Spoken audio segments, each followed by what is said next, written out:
Assalamu alaikum warahmatullahi ta'ala wa barakatuhu. Barka da zuwa cikin wannan channel mai suna Tushen Ƙarya TV. Idan kana son ka samu bidiyo kamar masu daɗi, ma'ana bidiyo kan yaran zango, sai ka rubuta TUS gashi nan ya fito, sai ka yi sacin gashi nan yana sacin saboda sabon channel ne gashi nan, sai ka ja ƙasa to ga hoton yara nan, sai ka danna gashi nan hoton nan, kana danna zai kai ka channel ɗin gata nan, sai ka danna bidiyon nan gashi nan, sai ka taho nan inda jannan ka danna subscribe, kana sai ka danna alama ƙararrawa. Wannan shine zai baka dama da zarar mun ɗora bidiyo kai tsaye zaka gansa a wayar ka ba tare ka sha wahala komai ba. Mun gode, a sha kallo lafiya. Wallahi arewa ne ni da haka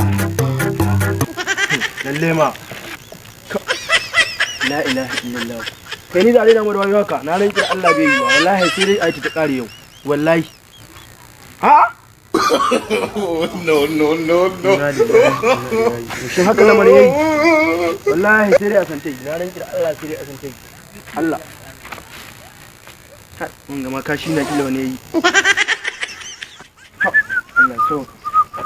na ranke da Allah na kai ta kullun ga mi haka ni ma cikin juji da Allah ka bari abokina na ranke da Allah cikin haula ya niki kai na mi hake ciki kai in banda arena mun da wayo in aiki ce ta so mun kati wai ta ce kudi sun wadi na ranci da Allah sai dai mai bala'i da ita wallahi. Jiya na gani jiya ni ce ma na aika ta so mun kati wai sai cewa ta wai kudi sun wadi to shine annan tun da zan ka gana ba dawo ga ban gan shi ba. Yanzu kai me kai yanke yanzu kai annan gana wahala yanzu ne ga ta mare ta ka kwace kudin nan ta gudu wace ta yanzu mutai na rantsi da Allah mu je sai an ba wallahi sai na aiki kudin nan ga yanzu dai ko na tabbi mutai wallahi mu je wallahi na rantsi da Allah ina wallahi na gaji wallahi na gaji wallahi no ya kusa aiki wallahi na gaji ka sa abin da dace na rantsi da Allah abu mai sauki ni wallahi na batta da Allah wallahi na bajje da Allah wallahi na batta da Allah ni